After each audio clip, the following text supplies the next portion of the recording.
Hey, and good afternoon. This is Angela Brown, and I'm here today with James Copeland. And I am super excited about today's show because we've got so many interesting things happening today. James is the Director of Technical Services at Prism Specialties, and he's going to help us unpack appliances and how to keep them clean and how to make sure that they're in working order. Now, this is a really, really interesting niche, and I cannot tell you how excited I am today to hear from a specialist about appliances because I get a lot of questions and we do it the best we can as cleaners, but from somebody who has the technical know-how, that's a whole different ballgame. So please help me welcome James Copeland. Yay. I'm so glad you're Thank here today. thank you. I'm glad to be here. So we've got a couple other questions, and I wanted to go back to the question that said, how often should I clean my fridge? That's a great question because most people have refrigerators.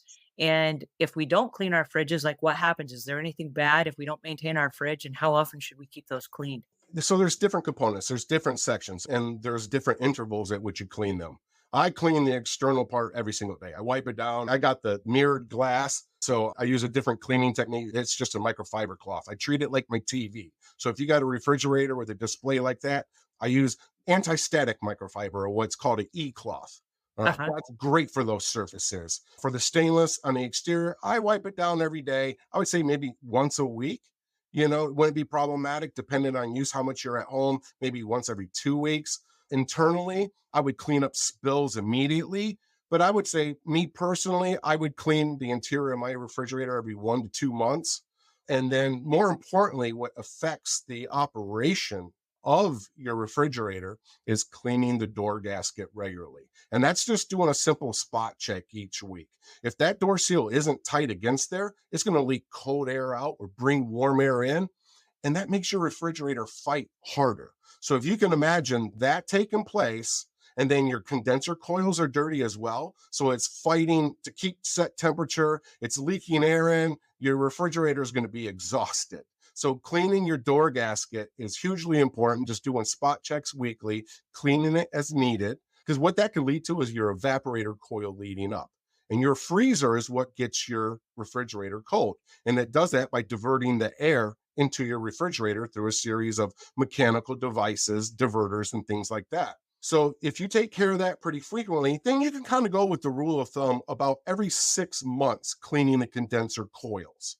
It might be a little bit more frequent if you have pets, multiple pets, because their hair and the dander and the dirt can get in there even more as they shed, especially through seasons. And that might get the condenser coil a little bit more dirty.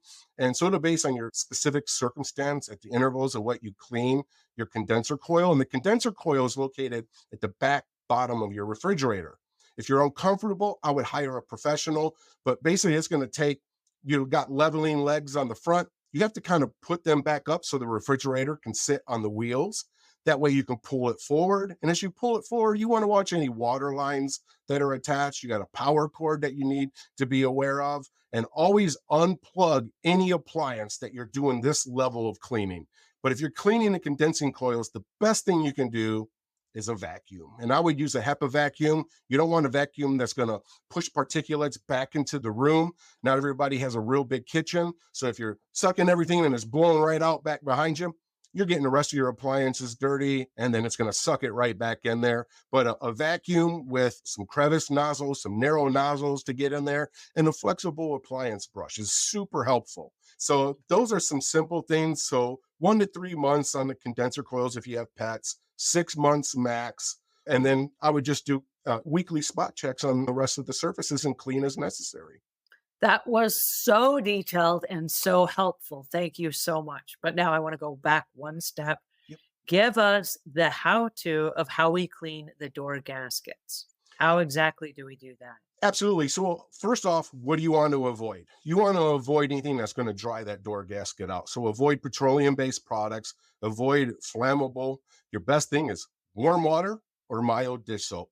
I mean, if you think about it, we're not getting anything really on there that's too bad. We're not getting like cement, right? We're not getting those type of things. We're just getting some occasional, we got ketchup on our hand and we open the door and the kid closes it and runs on. You got some dried up ketchup on there. So I would say just for normal wipe down, warm water. If you start to notice debris on there, use a mild dish soap, and you want to make sure you dry it afterwards because they kind of look like an accordion, right? If you look at the gasket on a refrigerator, it's kind of accordion. They got grooves in there. If we're getting foodstuffs in there and moisture, these organic materials start to produce mold. So if you need to use a Q-tip to get in there with a warm solution with mild dish soap, by all means do that. The cleaner you keep them, the better. And in some of the older model refrigerators, I found in my field that when we pack out refrigerators and we prop the doors open so it doesn't grow mold, sometimes the things that you use deform the gasket. And then you get this weird shape in the gasket. You can use a hair dryer to kind of warm that back up and use your fingers in a rag to kind of pull that back out and let it reform its natural state. So that way it seals when you close the door. It's hugely important that that is a sealed compartment. It's a closed system. That is awesome. Thank you for sharing that with us. And that you talked about looking for leaks. Where are we looking for leaks and how would we know if we had one in the door gasket? It's very hard to tell. You're going to see more symptoms of, maybe ice cream melting. If it's the freezer that's not sealing correctly, you might pull something out and you drink it and you're like, this is a little bit warm. This doesn't Mhm. seem right. So those are some the visual indicators. It's hard to tell an air leak without like specialized professional tools. The next thing would be understanding what the products inside the refrigerator are. They tasting warm? Do they feel warm? I need to address this because that will freeze the evaporator coil. And then once that freezes, it's lost all its efficiency. And the first thing you're going to notice is the refrigerator warming up. So if we maintain it then on a regular basis, we can prevent damaging it so that it completely has to be replaced. Absolutely. Absolutely. And by regular maintenance, you can retain a lot of your manufacturer warranties. If you read through the warranties in the product manual, you'll see that there's exclusions for using inappropriate cleaners, not having regular maintenance. And that's what makes it great to, if you don't feel comfortable with it, using a professional cleaning company, they'll maintain those records, use manufacturer specifications in order that it should have a problem. You got a little bit more of a fight to go ahead and get things under warranty and get those repairs taken care of. That is so helpful. Thank you so much. All right, so I'm going to add in because all of us have a refrigerator. I'm going to add this in as one of our top 10 tips that we clean our refrigerator on a regular basis and that we check the door seals, cleaning it with a damp cloth and just mild detergent. Going over the accordion version of that and in between, just making sure that there's no ketchup, hot chocolate, or whatever it is that you get on your fingers, jelly or jam or mustard, Yep. and make sure that it's clean and then check the quality of the food to make sure that it's cold and that stuff is freezing properly.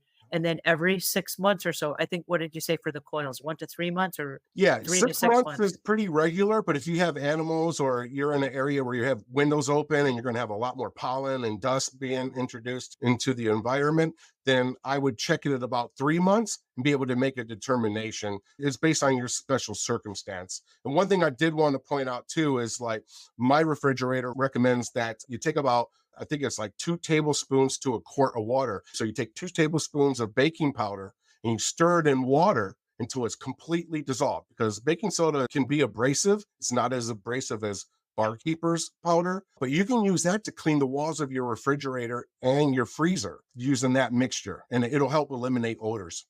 That is awesome. Thank you for sharing that with us. And one thing that I do want to recommend, and we didn't say this, but I just want to throw this out there for those of you that do not know. James was really careful to say if you are moving your refrigerator out, that you have to lift it up in order to access the wheels so that you can roll it. If you just pull it straight out, you can scratch the floors. So please, please, please be careful about that because if you just pull a refrigerator out and you're not paying attention, you can have great big scratches in your hardwood floor or scratches on your tile or whatever. So please be careful. And that's another reason why, if you're not sure, hire a professional. That's right. So MCF says, what is the best way to clean cast iron stove? This is really a common one that comes up a lot because people have these amazing looking kitchens and then those grates just get all kinds of food and stuff on them. Yeah, absolutely. The first resort I would always go to is the manufacturer because they recommend. But the first thing I would start with is the least minimal abrasive thing, and that's taking it in some hot water and some Dawn dish soap in there and letting it soak. I would use baking powder too. You can add a half a cup in a sink full of water, let it fully dissolve, and you can put it in there and even add some mild dish detergent and then just scraping them. And we all know too, matter of fact, like when I clean my cast iron pan, I put water in it and I boil it. Mhm. So if it's big enough to fit in the pan, you might even want to boil it. All right. And they make nylon brushes that are kind of like a toothbrush, and they got like maybe a little spatula on the end for crevice cleaning to get into some places you normally can't reach without damaging the surface. Those are great. You can scrub them. You might even be able to use a wet SOS pad. In a lot of cases, if you use, I think it's a number 000 steel wool pad, that typically I don't think will hurt the cast iron. But I would want to look that up through the manufacturer to make sure that I'm not taking off any special finishes that that particular manufacturer may have used for that grill grate. So that's the first place I would start. If I had to go with a more aggressive cleaner, I would look across the board at what the recommendations are. So if that's something like simple green and you mix it to this ratio, I think the biggest thing anybody has to look out for is how particular chemicals react with particular metals. And the only way to understand that is to read the manual. If it doesn't clearly indicate it, feel free to contact the manufacturer. Feel free to call a professional that specializes in that before applying it to anything. Appliances are investments and we want them to be around as long as we can, right? So, proper care, continuous maintenance, and following the manufacturer recommendations are absolutely key in maintaining their longevity. Our time is up, and I knew this would happen. I have learned so much. This has been so incredibly helpful. James, please tell our listeners where they can go to find you, learn more about you. Absolutely. So my email, I'm always monitoring that. It's james.copeland at prismspecialties.com. Feel free to email me. As I said, I'm constantly monitoring it. Feel free to reach out to me with any questions you have. I'm happy to help the masses.